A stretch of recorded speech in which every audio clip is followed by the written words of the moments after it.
A lot of people was going on podcasts. A lot of people was coming to the defense of the team and pretty much saying they're better without Caitlin Clark.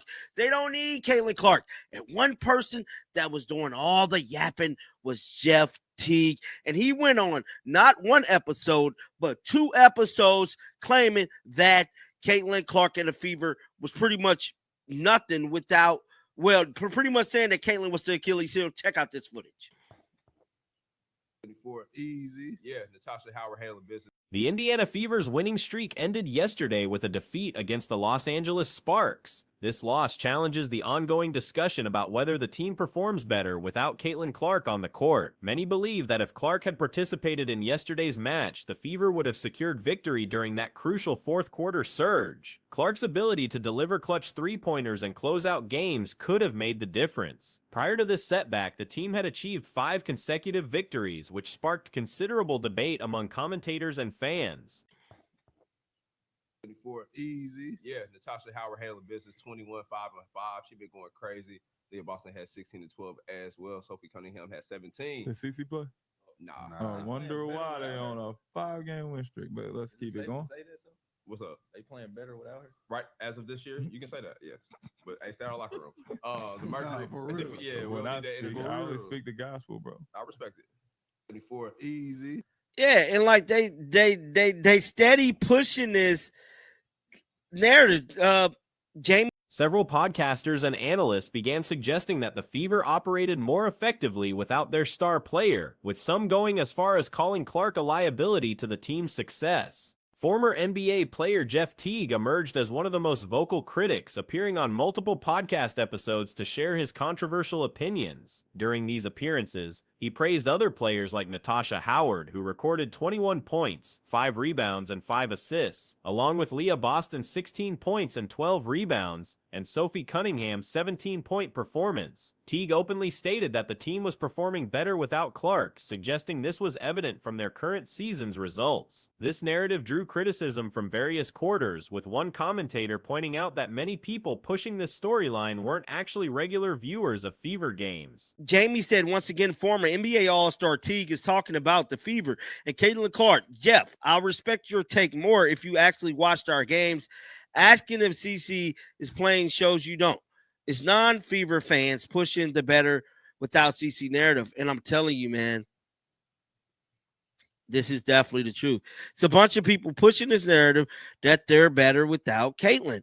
I don't know why this is a thing. I am here to tell you, that was the second time he did that. The criticism suggested that Teague's comments revealed his lack of detailed knowledge about the team's performances, particularly when he seemed unaware of Clark's playing status. Basketball legend Nancy Lieberman responded strongly to Teague's assertions during an appearance on a major podcast. She directly challenged Teague's evaluation of Clark, rejecting his characterization of the rookie as merely good rather than great. Lieberman's response was particularly sharp, pointing out that while she respected Teague's career, she questioned his credentials to make such judgments about greatness, noting his single All-Star appearance. Lieberman's defense of Clark was emphatic, stating that the young player had already demonstrated exceptional talent and deserved recognition as a great player. Her comments sparked significant social media attention, with Teague becoming a trending topic on various platforms. I am here to tell you, that was the second time he did that. Not the first, but the second time. At this point, it's a clear agenda that he's doing it for clicks, but whatever, float your boat. We all got to get our views. So I ain't going to never hate on nobody getting their views, bro. But we have Nancy Lieberman going on Big 3 podcast saying this about the whole situation. Roll that footage.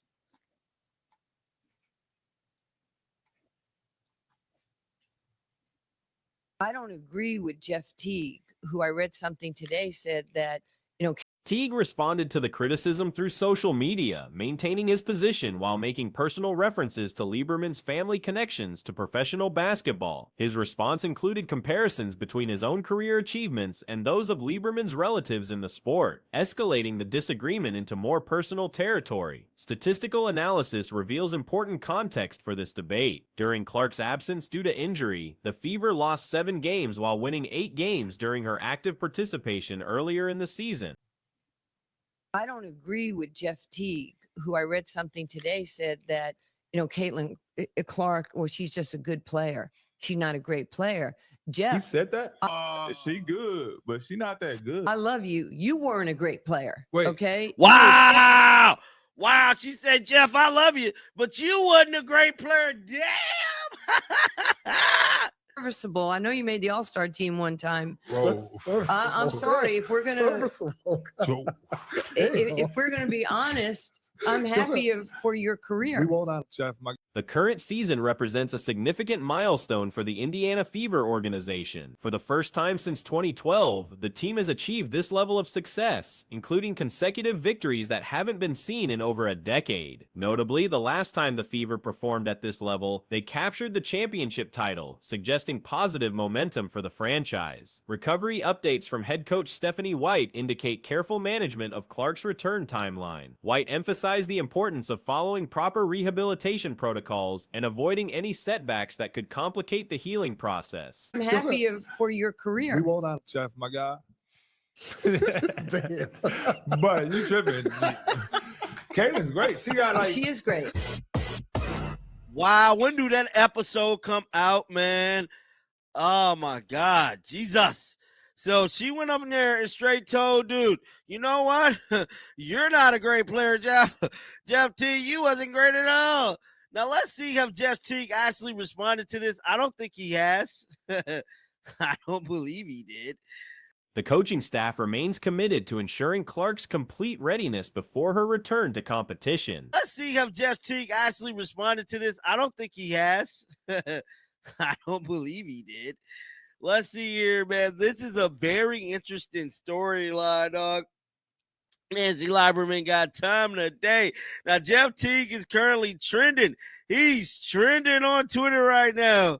Oh, what did he say? LOL, you got it, OG. I ain't going to fry you. Just said I think she's good, not great. I think Kelsey is better. What the hell? That's all, but I'm serviceable.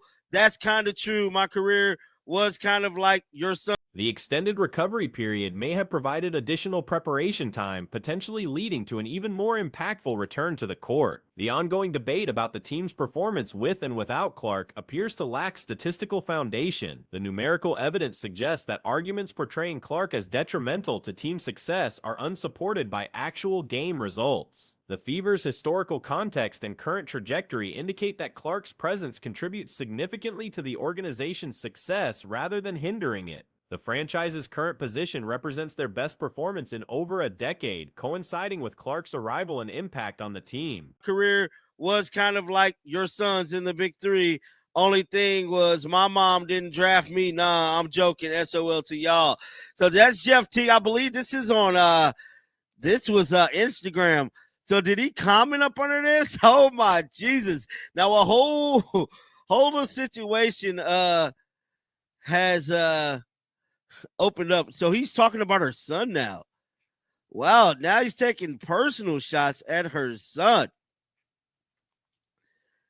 This correlation, combined with the loss record during her absence, provides substantial evidence against claims that the team operates more effectively without their standout player. The Indiana Fever experienced a challenging opening period during their recent matchup. Key roster changes were evident as Kelsey Mitchell remained sidelined while Damiris Dantes continued adapting to the team's pace and tempo requirements. The adjustment period for new players learning the system's timing remained apparent throughout the early stages. A significant incident occurred during the contest when spectators hurled a fluorescent green item onto the playing surface. The bright green object is Sophie Cunningham. Of course, it is Sophie Cunningham. Of all the players to get hit by the object, it's Sophie Cunningham. Of course, it was going to be Sophie Cunningham.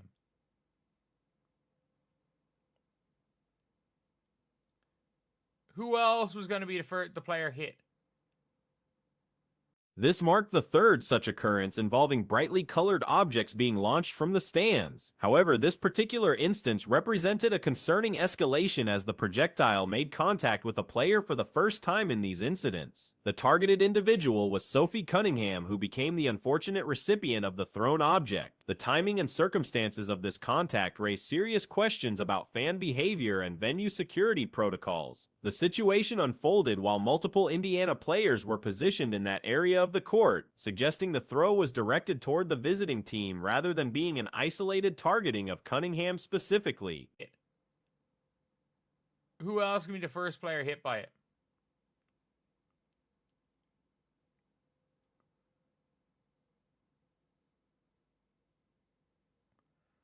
I actually, like, it's actually getting crazy now. It's getting crazy. Toxic fans only Indiana. Man, they threw it towards 4 Indiana Fever players. Like, this is the situation it happened in. Examination of the incident reveals that 5 Fever players were present in the vicinity when the object was launched. No Los Angeles Sparks personnel were nearby during this occurrence. The deliberate nature of the throw toward the Indiana contingent indicates intentional misconduct rather than accidental interference with play. This escalation in disruptive fan behavior raises substantial concerns about player welfare and safety standards. The progression from objects landing on the court to actual player contact represents a troubling development that demands immediate attention from league officials and venue management. Like, this is the situation it happened in.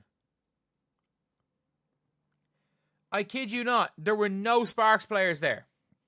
There were no Sparks players at all. And they just threw it at her. They just threw it towards 5 Fever players. Someone tried to hit. No one tried to hit Sophie Cunningham. They just tried to hit the Fever players with it. Like, are we just becoming immune to this? Like, they just threw.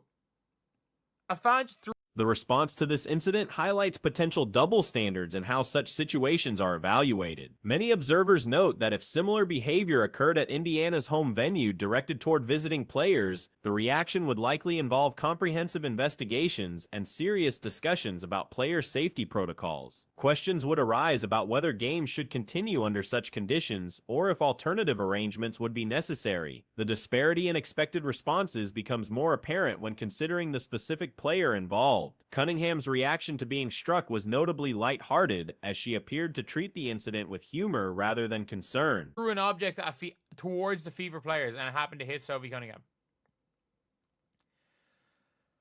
Like, lads, this is where it hit. There are 4 Fever players. Somebody just threw an object at the Fever players. Like, why is this okay? They just threw an object at the Fever players. However, her personal response does not diminish the seriousness of objects being deliberately thrown at professional athletes during competition. Like, why is it like, why is this not a bigger deal? Like, someone literally just threw an object towards the Fever player at the Fever players.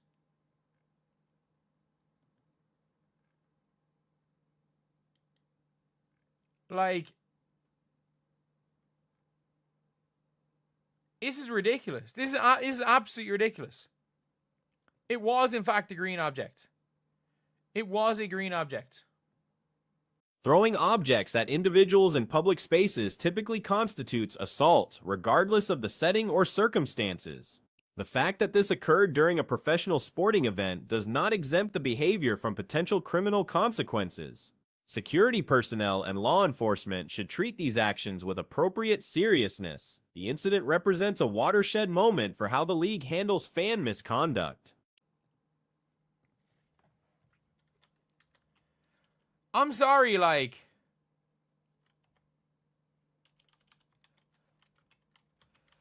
for player safety, they need to do something about this. Like,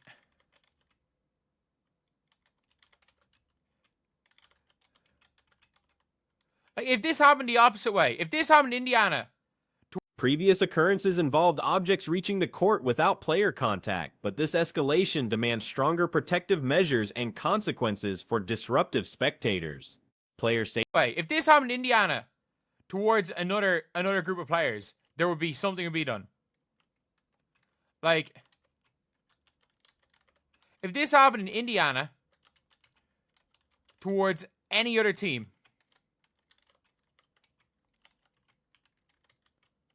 you know there would be an investigation.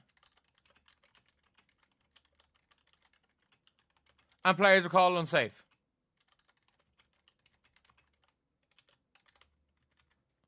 The timing of this occurrence during the Fever's road trip adds another layer of concern about visiting team safety in hostile environments. Professional athletes deserve protection from physical interference regardless of which venue they're competing in or what controversies may surround their presence. The lack of significant media attention or official response to this player being struck by a thrown object reveals concerning priorities within sports coverage and league governance. If similar incidents affected other players or occurred in different circumstances, the treatment would likely involve more comprehensive investigation and public discussion. Like, you just know it.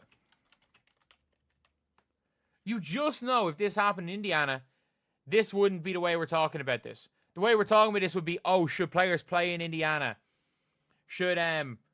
Is this something that, the team that they should be allowing? Should the WNBA make Indiana Fever play games on Zoom? Should the Fever play games on Zoom?